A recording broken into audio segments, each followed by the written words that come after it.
बोटाच्या एका स्पर्शाने संबंध जगातील घडामोडी पाहण्यासाठी राजमुद्रा न्यूज लाईव्ह हे ॲप इन्स्टॉल करा व चॅनलला सबस्क्राईब करायला विसरू नका।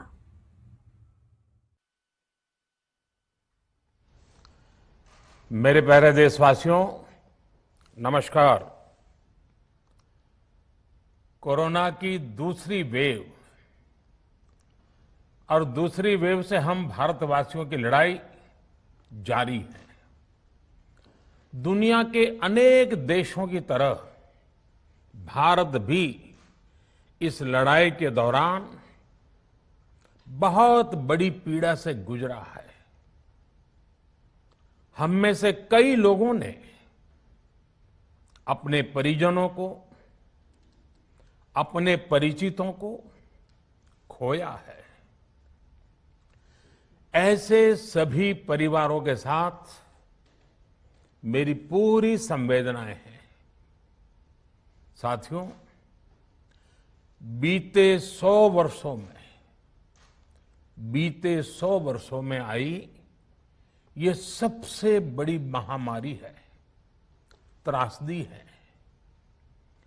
इस तरह की महामारी आधुनिक विश्व ने न देखी थी, न अनुभव की थी।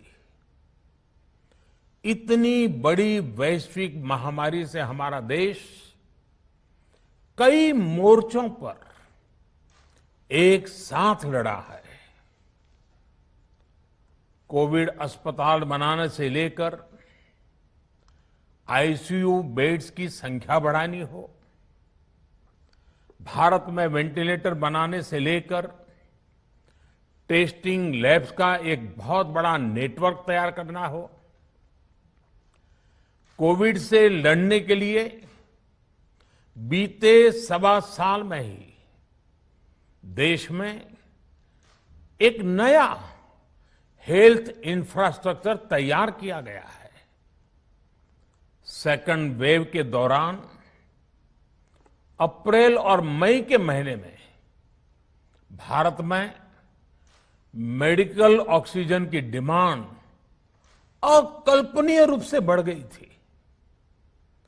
भारत के इतिहास में कभी भी इतनी मात्रा में मेडिकल ऑक्सीजन की जरूरत कभी भी महसूस नहीं की गई। इस जरूरत को पूरा करने के लिए युद्ध स्तर पर काम किया गया। सरकार के सभी तंत्र लगे। ऑक्सीजन रेल चलाई गई, एयरफोर्स के विमानों को लगाया गया, नौसेना को लगाया गया। बहुत ही कम समय में लिक्विड मेडिकल ऑक्सीजन के प्रोडक्शन में 10 गुना से ज्यादा बढ़ाया गया। दुनिया के हर कोने से, जहां कहीं से भी जो कुछ भी उपलब्ध हो सकता था, उसको प्राप्त करने का भरसक प्रयास किया गया, लाया गया। इसी तरह जरूरी दवाओं के प्रोडक्शन को कई गुना बढ़ाया गया। विदेशों में जहां भी दवाइयां उपलब्ध हो, वहां से उन्हें लाने में कोई कोर कसर बाकी नहीं छोड़ी गई।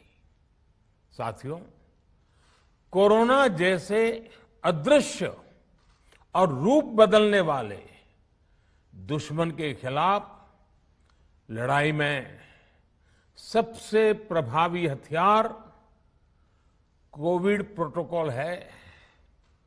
मास्क, 2 गज की दूरी और बाकी सारी सावधानियां, उसका पालन ही है। इस लड़ाई में वैक्सीन हमारे लिए सुरक्षा कवच की तरह है। आज पूरे विश्व में वैक्सीन के लिए जो मांग है, उसकी तुलना में उत्पादन करने वाले देश और वैक्सीन बनाने वाली कंपनियां बहुत कम है, इन्हीं गिनी हैं।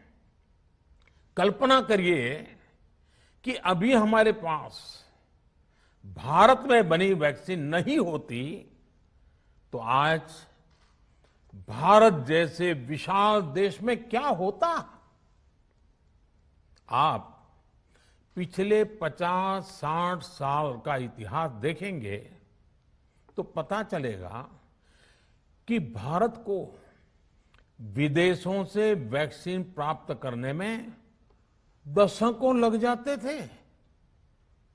विदेशों में वैक्सीन का काम पूरा हो जाता था, तब भी हमारे देश में वैक्सीनेशन का काम शुरू भी नहीं हो पाता था। पोलियो की वैक्सीन हो, स्मॉल पॉक्स, जहां गांव में हम इसको चेचक कहते हैं, चेचक की वैक्सीन हो, हेपेटाइटिस बी की वैक्सीन हो, इनके लिए देशवासियों ने दशकों तक इंतजार किया था। जब 2014 में देशवासियों ने हमें सेवा का अवसर दिया तो भारत में वैक्सीनेशन का कवरेज 2014 में भारत में वैक्सीनेशन का कवरेज सिर्फ 60% के आसपास था, 60% के आसपास था। और हमारी दृष्टि में ये बहुत चिंता की बात थी। जिस रफ्तार से भारत का टीकाकरण कार्यक्रम चल रहा था, उस रफ्तार से देश को 100% टीकाकरण कवरेज का लक्ष्य हासिल करने में करीब करीब 40 साल लग जाते हैं। हमने इस समस्या के समाधान के लिए मिशन इंद्रधनुष को लॉन्च किया। हमने तय किया कि मिशन इंद्रधनुष के माध्यम से युद्ध स्तर पर वैक्सीनेशन किया जाएगा और देश में जिसको भी वैक्सीनेशन की जरूरत है उसे वैक्सीन देने का प्रयास होगा। हमने मिशन मोड में काम किया और सिर्फ 5-6 साल में ही वैक्सीनेशन कवरेज 60% से बढ़कर 90% से भी ज्यादा हो गई। 60 से 90, यानी हमने वैक्सीनेशन की स्पीड भी बढ़ाई और दायरा भी बढ़ाया। हमने बच्चों को कई जानलेवा बीमारियों से बचाने के लिए भारत के टीकाकरण अभियान का हिस्सा बना दिया। हमने इसलिए किया क्योंकि हमें हमारे देश के बच्चों की चिंता थी, गरीब की चिंता थी, गरीब के उन बच्चों की चिंता थी जिन्हें कभी टीका लग ही नहीं पाता था। हम 100% टीकाकरण कवरेज की तरफ बढ़ रहे थे कि कोरोना वायरस ने हमें घेर लिया। देश ही नहीं, दुनिया के सामने फिर पुरानी आशंकाएं घिरने लगी कि अब भारत कैसे इतनी बड़ी आबादी को बचा पाएगा। लेकिन साथियों, जब नीयत साफ होती है, नीति स्पष्ट होती है, निरंतर परिश्रम होता है तो नतीजे भी मिलते हैं। हर आशंका को दरकिनार करके भारत ने 1 साल के भीतर ही एक नहीं बल्कि 2 made in India vaccine launch कर दी। हमारे देश ने, देश के वैज्ञानिकों ने ये दिखा दिया कि भारत बड़े बड़े देशों से पीछे नहीं है। आज जब मैं आपसे बात कर रहा हूं तो देश में 23 करोड़ से ज्यादा वैक्सीन की डोज दी जा चुकी है। 23 करोड़।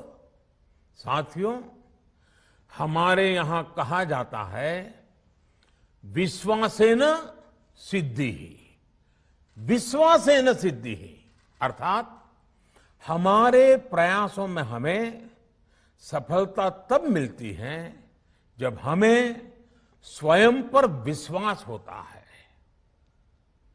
हमें पूरा विश्वास था कि हमारे वैज्ञानिक बहुत ही कम समय में वैक्सीन बनाने में सफलता हासिल कर लेंगे। इसी विश्वास के चलते जब हमारे वैज्ञानिक अपना रिसर्च वर्क कर ही रहे थे, तभी हमने लॉजिस्टिक्स और दूसरी तैयारियां शुरू कर दी थी। आप सब भली भांति जानते हैं कि पिछले साल यानी 1 साल पहले, पिछले साल अप्रैल में जब कोरोना के कुछ ही हजार केस थे, उसी समय वैक्सीन टास्क फोर्स का गठन कर दिया गया था। भारत के लिए वैक्सीन बनाने वाली कंपनियों को सरकार ने हर तरह से सपोर्ट किया। वैक्सीन निर्माताओं को क्लिनिकल ट्रायल में मदद की गई, रिसर्च और डेवलपमेंट के लिए जरूरी फंड दिया गया। हर स्तर पर सरकार उनके साथ कंधे से कंधा मिलाकर चली। आत्मनिर्भर भारत पैकेज के तहत मिशन कोविड सुरक्षा के माध्यम से भी उन्हें हजारों करोड़ रुपए उपलब्ध कराए गए। पिछले काफी समय से देश लगातार जो प्रयास और परिश्रम कर रहा है, उससे आने वाले दिनों में वैक्सीन की सप्लाई और भी ज्यादा बढ़ने वाली है। आज देश में 7 कंपनियां विभिन्न प्रकार की वैक्सीन का प्रोडक्शन कर रही है। 3 और वैक्सीन का ट्रायल भी एडवांस स्टेज पे चल रहा है। वैक्सीन की उपलब्धता बढ़ाने के लिए दूसरे देशों की कंपनियों से भी वैक्सीन खरीदने की प्रक्रिया को तेज किया गया है। इधर हाल के दिनों में कुछ एक्सपर्ट्स द्वारा हमारे बच्चों को लेकर भी चिंता जताई गई है। इस दिशा में भी 2 वैक्सीन का ट्रायल तेजी से चल रहा है। इसके अलावा अभी देश में एक नेजल वैक्सीन पर भी रिसर्च जारी है। इसे सिरिंज से न देकर नाक में स्प्रे किया जाएगा।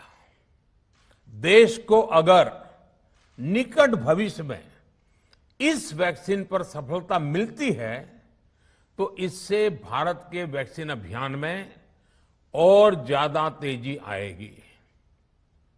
साथियों, इतने कम समय में वैक्सीन बनाना अपने आप में पूरी मानवता के लिए बहुत बड़ी उपलब्धि है,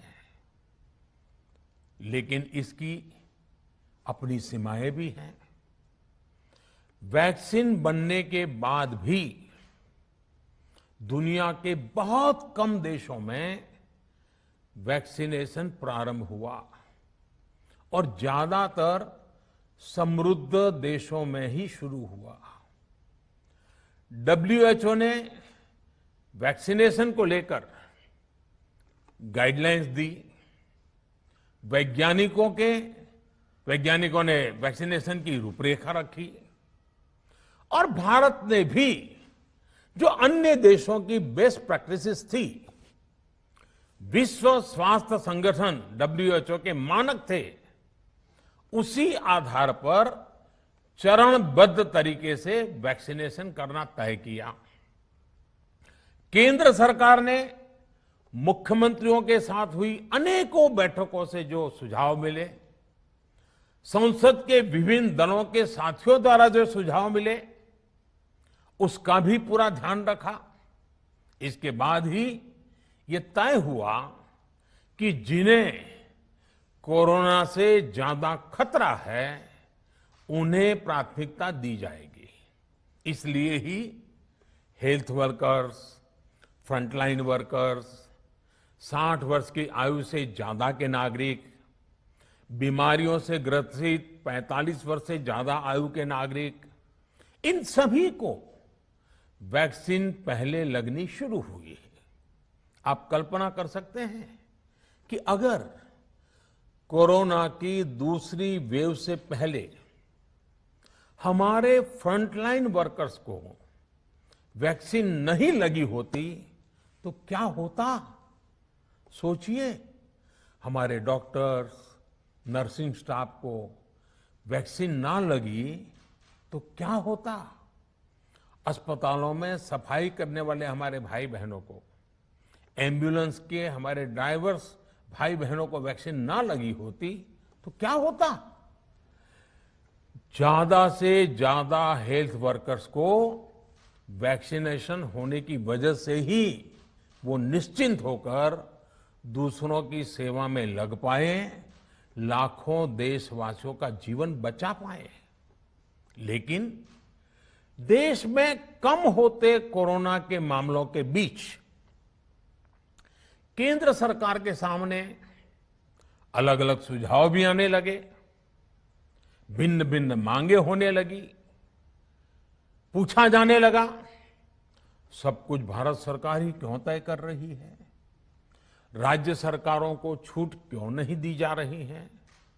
राज्य सरकारों को लॉकडाउन की छूट क्यों नहीं मिल रही है? One size does not fit all जैसी बातें भी कही गई। दलील ये दी गई कि संविधान में चूंकि हेल्थ, आरोग्य प्रमुख रूप से राज्य का विषय है, इसलिए अच्छा है कि सब राज्य ही करें। इसलिए इस दिशा में एक शुरुआत की गई। भारत सरकार ने एक बृहद गाइडलाइन बनाकर राज्यों को दी ताकि राज्य अपनी आवश्यकता और सुविधा के अनुसार काम कर सके। स्थानीय स्तर पर कोरोना कर्फ्यू लगाना हो, माइक्रो कंटेनमेंट जोन बनाना हो, इलाज से जुड़ी व्यवस्थाएं हो, भारत सरकार ने राज्यों की इन मांगों को स्वीकार किया। साथियों, इस साल 16 जनवरी से शुरू होकर अप्रैल महीने के अंत तक भारत का वैक्सीनेशन कार्यक्रम मुख्यतः केंद्र सरकार की देखरेख में ही चला। सभी को मुफ्त वैक्सीन लगाने के मार्ग पर देश आगे बढ़ रहा था। देश के नागरिक भी अनुशासन का पालन करते हुए अपनी बारी आने पर वैक्सीन लगवा रहे थे।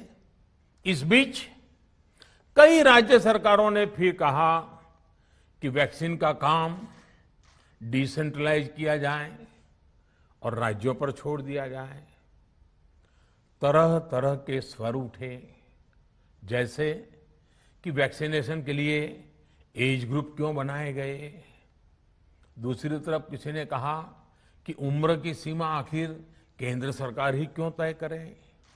कुछ आवाजें तो ऐसी भी उठी कि बुजुर्गों का वैक्सीनेशन पहले क्यों हो रहा है।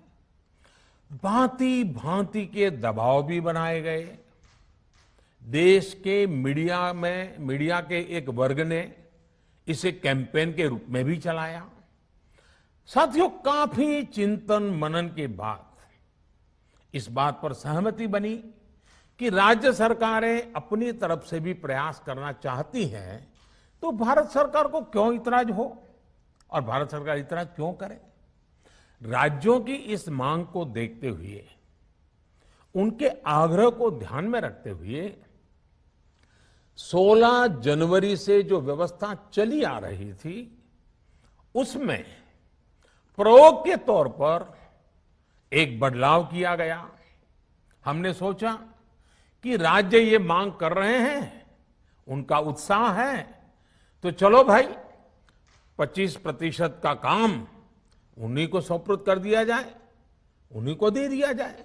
स्वाभाविक है 1 मई से राज्यों को 25% काम उनके हवाले कर दिया गया।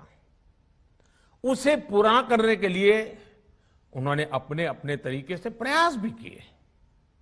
इतने बड़े काम में किस तरह की कठिनाइयां आती हैं, ये भी उनके ध्यान में आने लगा। उनको पता चला पूरी दुनिया में वैक्सीन की क्या स्थिति है, इसकी सच्चाई से भी राज्य परिचित हुए।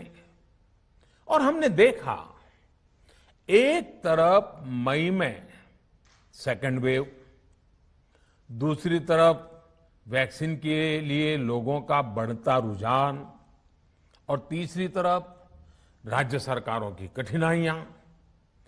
मई में 2 सप्ताह बीतते बीतते कुछ राज्य खुले मन से ये कहने लगे कि पहले वाली व्यवस्था ही अच्छी थी। धीरे धीरे इसमें कई राज्य सरकारें जुड़ती चली गई। वैक्सीन का काम राज्यों पर छोड़ा जाए, जो इसकी वकालत कर रहे थे उनके विचार भी बदलने लगे। एक अच्छी बात रही कि समय रहते राज्य पुनर्विचार की मांग के साथ फिर आगे आए। राज्यों की इस मांग पर हमने भी सोचा कि देशवासियों को तकलीफ ना हो, सुचारू रूप से उनका वैक्सीनेशन हो। इसके लिए 1 मई के पहले वाली, यानी 1 मई के पहले 16 जनवरी से अप्रैल अंत तक जो व्यवस्था थी, पहले वाली पुरानी व्यवस्था को फिर से लागू किया जाए। साथियों, आज ये निर्णय लिया गया है कि राज्यों के पास वैक्सीनेशन से जुड़ा जो 25% काम था, उसकी जिम्मेदारी भी भारत सरकार उठाएगी। ये व्यवस्था आने वाले 2 सप्ताह में लागू की जाएगी। इन 2 सप्ताह में केंद्र और राज्य सरकारें मिलकर नई गाइडलाइंस के अनुसार आवश्यक तैयारी कर लेगी। संयोग है कि 2 सप्ताह बाद 21 जून को ही अंतर्राष्ट्रीय योग दिवस भी है। 21 जून सोमवार से देश के हर राज्य में 18 वर्ष से ऊपर की उम्र के सभी नागरिकों के लिए भारत सरकार राज्यों को मुफ्त वैक्सीन मुहैया कराएगी। वैक्सीन निर्माताओं से कुल वैक्सीन उत्पादन का 75% हिस्सा भारत सरकार खुद ही खरीदकर राज्य सरकारों को मुफ्त देगी। यानी देश की किसी भी राज्य सरकार को वैक्सीन पर कुछ भी खर्च नहीं करना होगा। अब तक देश के करोड़ों लोगों को मुफ्त वैक्सीन मिली है। अब 18 वर्ष की आयु के लोग भी इसमें जुड़ जाएंगे। सभी देशवासियों के लिए भारत सरकार ही मुफ्त वैक्सीन उपलब्ध करवाएगी। गरीब हो, निम्न मध्यम वर्ग हो, मध्यम वर्ग हो या फिर उच्च वर्ग, भारत सरकार के अभियान में मुफ्त वैक्सीन ही लगाई जाएगी। हां, जो व्यक्ति मुफ्त में वैक्सीन नहीं लगवाना चाहते, प्राइवेट अस्पताल में वैक्सीन लगवाना चाहते हैं, उनका भी ध्यान रखा गया है। देश में बन रही वैक्सीन में से 25% प्राइवेट सेक्टर के अस्पताल सीधे ले पाए, ये व्यवस्था जारी रहेगी। प्राइवेट अस्पताल वैक्सीन की निर्धारित कीमत के उपरांत एक डोज पर अधिकतम 150 रुपये ही सर्विस चार्ज ले सकेंगे। इसकी निगरानी करने का काम राज्य सरकारों के पास ही रहेगा। साथियों, हमारे शास्त्रों में कहा गया है, प्राप्य आपदम न व्यथते कदाचित, उद्योगम अनु इच्छति चा प्रमत्तः। अर्थात विजेता आपदा आने पर उससे परेशान होकर हार नहीं मानते, बल्कि उद्यम करते हैं, परिश्रम करते हैं और परिस्थिति पर जीत हासिल करते हैं।